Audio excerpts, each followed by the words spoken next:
welcome to this, and I have been struggling for probably the last hour trying to actually figure out how to do this review. So, I'm just going to do it.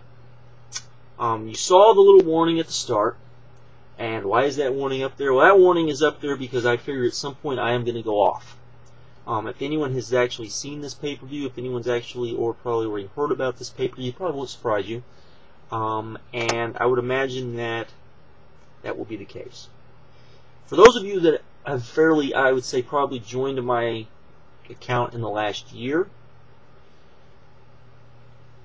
there's a video that you need to be aware of, because this may wind up being very similar to that video. Back in 2007, there was a pay-per-view. It's become a very infamous pay-per-view. The name of this pay-per-view was Hard Justice, 2007. It is apparently, according to a lot of people that I trust, and a lot of people have sent me messages telling me so, a lot of people's favorite video I've ever done. This may very well be like that video, so I put up the warning. Just in case. So, let's get on with this show, because, yeah, this was not good. This was not very good at all. This was a horrible pay-per-view. Even though it had some good matches on it, there was very little, even within those good matches, to find redeeming about this pay-per-view. To me, this is a shameful pay-per-view, and of the same quality of December to Dismember type of, we don't give a crap about the fans, we're just going to put on what we can put on and just kind of go with it. Which I find pretty shameful from TNA for various reasons. Particularly since, and I know some people will say this isn't a big deal, but to me it is a big deal, because I'm kind of old school like this, and if I was working for TNA, even though I am a huge Ring of Honor fan, this would make me want to put on a better show. The fact that Ring of Honor was in Orlando the night before this pay-per-view and put on what looks to be a great show from various sources that were there, said this was maybe the best show they've put on all year so far. Some people have stated. And then TNA walks out and puts on a pile of crap. If I was in this company, and I was in creative of this company, even though I like Ring of Honor, I would have probably gone to that show and said, wow, they just put on a really good show. You know what? Our fans who are probably at this show are going to be at the pay-per-view, and we're going to have to top this. And that is what they should have done. And that is what they could have done. Because it was possible on this pay-per-view. It was doable on this pay-per-view. Maybe you would have to change things up. Maybe you would have to fix shit you shouldn't have put on this pay-per-view. But you could have done it. We started the night out with, you know, I just said on my last Ring of Honor review, that, which I know most of you have not seen, and you should go watch it, about the fact that Ring of Honor, since Adam Pearce took over, the really good, fast-paced, get the fans into it kind of opener, they really haven't had, and I talked about why I thought that was, and I thought the reason why that was because, you know, they weren't having as many guys on the shows, and so, you know, that was part of, you know, that was one of the casualties of not having, you know, too many guys on the show. You weren't going to have these scramble TNA type matches that were better than what TNA put on. Now, one of my biggest gripes with TNA is always that they do put on matches like that. They throw on these X Division matches that have 6 to 8 guys on them just so they can have as many guys as they can on the pay-per-view and have kind of these little spot fests matches to get the fans into it. They didn't on this pay-per-view, and I will give them a big thumbs up for that. That's about the only big thumbs up they're going to get on this whole piece of shit, but I'll give them a big thumbs up on that. Instead, we started the night out with the X Division Championship with Alex Shelley taking on Eric Young. I wasn't particularly looking forward to this match. I did figure it would be good, but storyline-wise, I really didn't care about it. I don't think most people cared about it. I think the whole Motor City Machine Gun Frontline thing has been so just, what the hell's going on, because it's like, we're going to talk about it one week and then we're going to forget about it the next week, and you really can't do that. type of crap. But this was a good match. This was a fairly good match. Went out there, didn't really like the ending, but hey, it was what it was. And I was like, wow, maybe this is a pretty good start to this. But I wasn't really surprised because I figured this match was going to be good anyways. Then we got Scott Steiner versus Petey Williams, a match that's probably way overdue, should have happened long ago, and apparently isn't going to have a real big finish. Again, Petey Williams came out looking like Scott Steiner. Why, I don't know, but hey, whatever. And this was, I'm going to say, okay. I would give this 2.5, simply because of the finisher, because Scott Steiner hit the Steiner pile driver thing that I've not seen since he was in Japan. I think that's the only time I've ever seen him do that move. He may have done it in WCW before, but I don't remember him doing it in WCW before. On Petey Williams, big thumbs up for Petey Williams on taking that move. That pretty much saved this. This match was probably a lot better than what it looked like, but because of TNA's crappy production team, once again, I do not understand this, TNA. Look, if ECW, the original ECW, was smoking fucking mirrors, okay, smoking fucking mirrors all over the place, could go out and put on decent production values where they didn't miss moves, didn't miss too many spots. If they could do that, why can't you? Why can't you? I don't get it. You have more money for your production and you can't fucking do it. I don't get it. Will you please fix this? Will you please fire who's ever in the fucking truck and hire someone that knows what they're doing? Please. Please, I'm asking. Then the fun really began. Then we got Brutus Magnus, who made his debut on the last Impact. And, they built this guy up to be this monster warrior type of guy. And what do? They have him debut in a competitive, just barely beating Shark Boy match. After the match, he goes, I want real competition. You barely fucking beat Shark Boy, and you want a real competition? Huh? And, so I'm putting an open challenge to anybody in TNA to come out. Okay, that's nice, but you just barely fucking beat Shark Boy. He comes out, does the same things in this gladiator outfit. The guy does not fit the gimmick. The guy needs to be bigger. He's not big enough to fit this gimmick. I think pretty much everyone has said this. Everyone thought the guy was going to be a lot bigger than he actually is. He just looks like a big X Division guy is all he looks like. He's not huge. I mean, Chris Masters is out there. You couldn't hire Chris Masters to come out here and do this? I'm just asking. And the guy's green, and he's not very good on top of that. And then what do? They bring out Chris Sabin, and I'm like, oh my god, they're going to job Chris Sabin to this guy. And they do job Chris Sabin to this guy for whatever reason, and the guy's not very good. It just was like, I don't understand. Why would you bring out someone to let him squash on the pay-per-view? I think everyone would be fine with that. A nice little squash match. Ooh, look, the guy's dominant. Isn't that great and wonderful? And the guy needs a new fucking finisher because his finisher sucks. That's all I'm going to say about that. Then we got Awesome Kong versus ODB. Now, for those of you that don't know, Awesome Kong is hurt. Okay, so what do? They decide that Awesome Kong... Okay, let me further on this. This match was set up. Awesome Kong, ODB, the Concourage, I can't believe I just said that,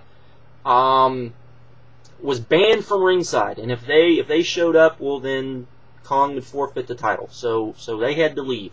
So this is all in ODB's favor. So it would just be ODB versus Awesome Kong. Awesome Kong is hurt, of course. We're not supposed to know this, but she's hurt. So instead of doing the smart thing and having ODB beat Kong, and then having ODB feud while Kong is getting better, because you could have had ODB win, Kong go ballistic, kill a ref.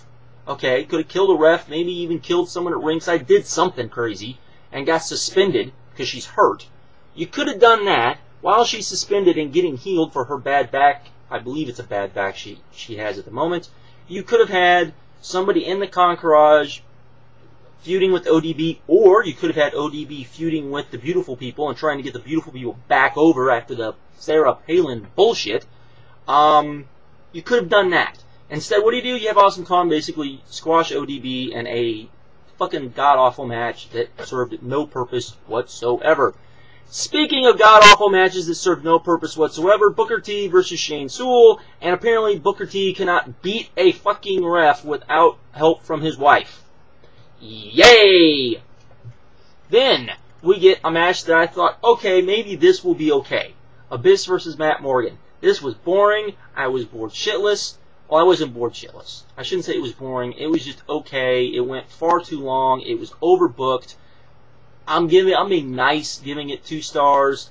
That's what, just get it off. Then, Beer Money versus Lethal Consequences.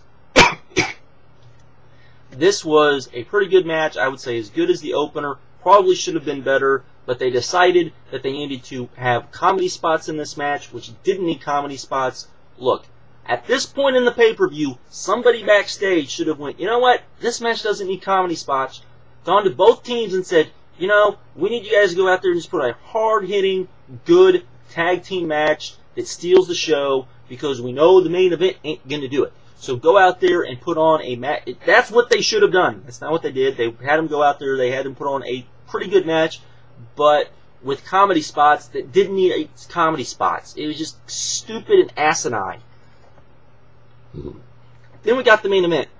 This who cares about this fucking main event of Sting, Brother Ray, Kurt Angle, and Brother Devon. Now they did do some good booking where at the beginning Brother Ray fell to the ground and Brother Devon tried to pin him, which that is what the match should have been. It should have been honestly, this is what I think the match should have been. As stupid as this sounds, I think this would have worked. It should have been Ray and Devon trying to pin one another, and Angle and Sting trying to do everything they could for them not to pin one another.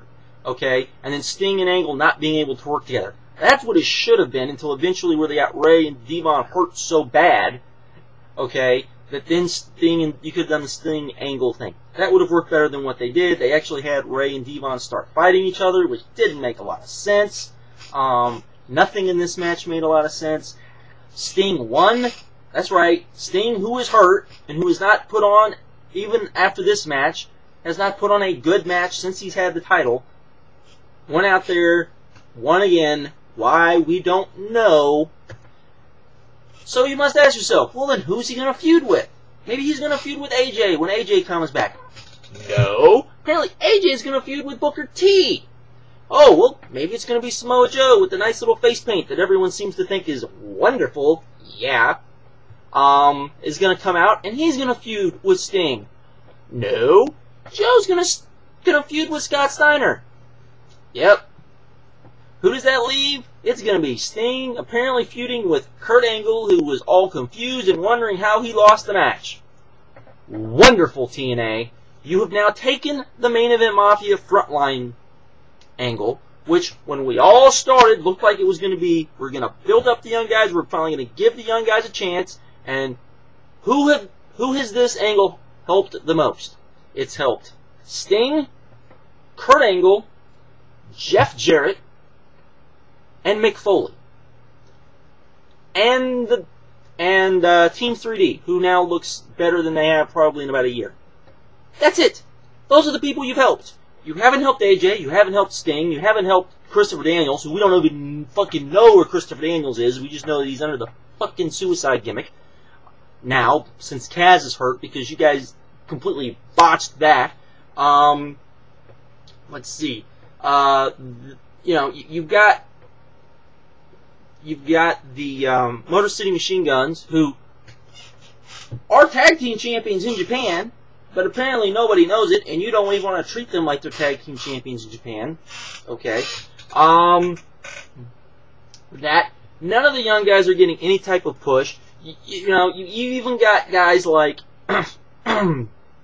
Beer Money, who has not even been involved in this angle, thank God, because they're the only ones that have benefited from not being involved in this angle.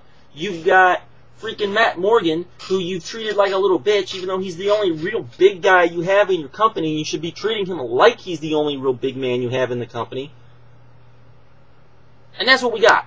And this is your company. You know, I don't get it. I know Jeff Jarrett will not see this, but I have to wonder, does his dad watch the pay-per-views? And does he go over to his dad's house after the pay-per-views and say, Dad, what'd you think of the pay-per-view?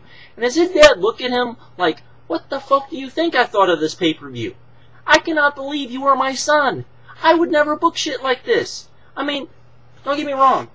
Daddy Jarrett would probably book some corny stuff. I'm not going to say he's not. It'd be Southern booked corny stuff. But you know what? It would be better than what we're getting. I do not get this. This is all ego is what this is. When you have Jim Cornette, who is in your freaking company, okay, you can't go to him. You can't go to this guy who's one of the most highly respected guys in this business history and go, what do you think of this idea, Jim? You can't swallow your pride and call up Paul Heyman and try to find out, hey, maybe we need to spend what we're spending on some of these guys we're trying to bring in who don't work and spend it on Paul Heyman. Or you know what? Gabe Skopowski's out there, and he's out there, and he just got fired, and he's considered one of the better bookers out there, but he just got fired. Okay, not because he's necessarily a bad booker, because he was burnt out, because he was with a company for 5 freaking years. And freaking bring him in, and what do we got? We got crap. Instead, you could bring in those 3 guys. Even if Gabe would have worked with those 3 guys, and I think he would work with the other 2 guys. I think he would even work with Russo. Because as I said, I don't think Russo's all bad. I think you just have to keep Russo in check. I think if you keep Russo in check, and you just let Russo, if you ask Russo, hey Russo, we need an idea for this, and you just let him pop out an idea, and you go, okay, go away now, we don't need any more ideas out of you. Then it's fine. But whatever TNA's doing now isn't working. Bill and Doug.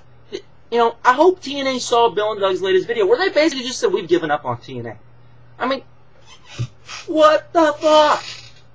What is wrong with these people? Can they not see how bad their product is? When TNA puts on a pay-per-view, they have to, I haven't said this in a long time, but I'm going to preach this again. They have to put on a better pay-per-view than what WWE puts on. They have to. Ring of Honor has to do the exact same thing, and they do. Taped, 2 hours, $10, it's still better than what WWE puts on for the most part. Their last pay-per-view they just taped, which looks like maybe the weakest pay-per-view they just taped. On paper, we don't know, we haven't seen it. But it still looks better than the vast majority of stuff we get from TNA and WWE. That is sad and ridiculous. And this is what TNA should be doing anyways. They should be giving us, they have TNA, I will freely tell you, and I have said this before, there are more guys in TNA that I like than any other company in the world, in the wrestling world. There are more guys in that company. Yet the booking is so asininely stupid at times, and just so counterproductive, I don't even want to watch the product half the time, even though there are guys in this company that I love to watch wrestle. You want to pull your fucking hair out. I don't get it. I don't get what's wrong with this company. Dear God. Okay, there was the rant. Whatever. Because I could go on forever, and I've gone on long enough. I don't get it. I don't get it. I don't get how they think this shit works. I don't. Maybe when the buy rates come out and they got 10,000 buys for this piece of shit pay-per-view, then maybe it'll work. I don't know. But, dear God, someone explain it to me. I'm out. Later.